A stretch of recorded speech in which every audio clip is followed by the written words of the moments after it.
So, I've been looking online vigorously everywhere for a armor stand, cosplay stand, something stand.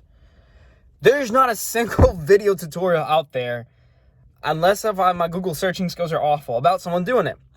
So I thought up some schematics, did some rough measurements. Here I am at Lowe's.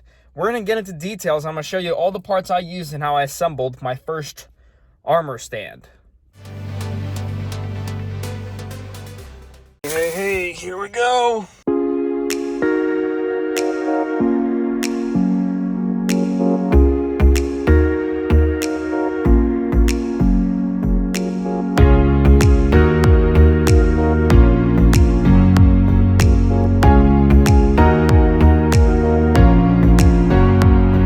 Whew, all right. Now that you got all your parts cut out, it's basically a big Lego project. Not gonna be too difficult.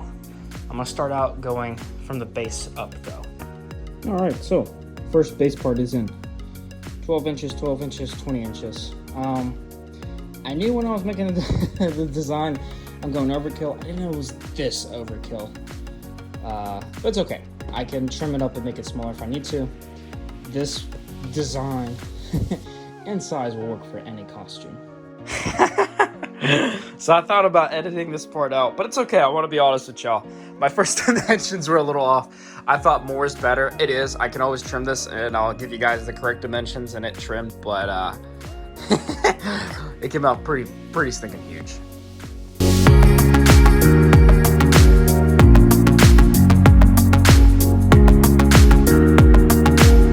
All right. Here we go. So the armor stand is complete, trimmed up to the according correct measurements. I'll have that on screen for you. Sorry, it isn't inches because, well, PVC and everything is American here in inches, so that's why we did that. But I've trimmed it up as I built my Iron Man armor. If you haven't seen any of those videos, go check them out. But I'll have the Iron Man armor on display in a future video, but the shoulders were trimmed up just about perfectly. I like those, and I'm not going to really change that. Same with the head, it's pretty good. The hands, what I actually did is I did these little clips, I don't know, of sorts, a little thing so I could place my bicep for the Iron Man, or any kind of really armor, you can hold on to that. I actually went and did this kind of method of putting the legs in, and what I want to do, now the base has not changed at all. I have not trimmed it, and I'm not planning to, because, see if I could show you guys. This thing, I mean, it can shake a little bit, but it catches it very well. The longer it is and wider it is, the more it can, you know, take a toll and not fall over. And the last thing you want to do is your cosplay armor falling over and getting damaged. It's pretty strong. I have the duct tape here, it's not really needed. It shakes, sure, but every time I put the armor on, it's strong enough.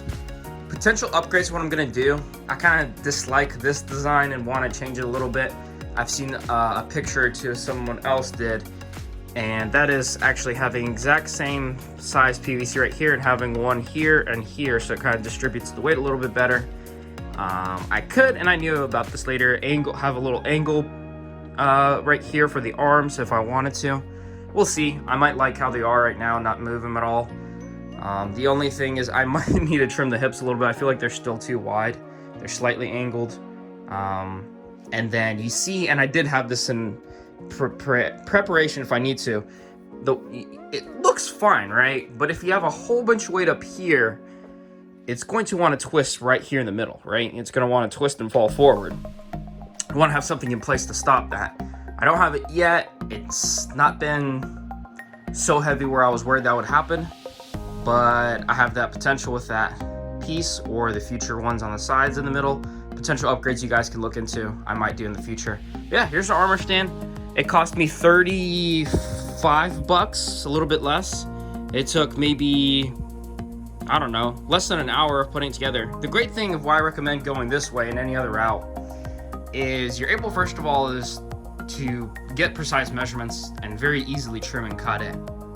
It's disassembled in minutes. I mean, it takes me 5 minutes to just take this all apart completely. It's super lightweight. I mean, I can pick it off with one hand, very easy.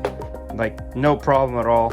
Super lightweight, so if you ever want to go travel somewhere, disassemble it, put it you know, all flat and not take a lot of room in your luggage, and you can assemble it in a couple of seconds. It's cheap, sturdy, and heck, it's I know plastic very well now and how to sand it and prime it and all of that. I can give it a nice little paint job if I want to. But here you go, guys.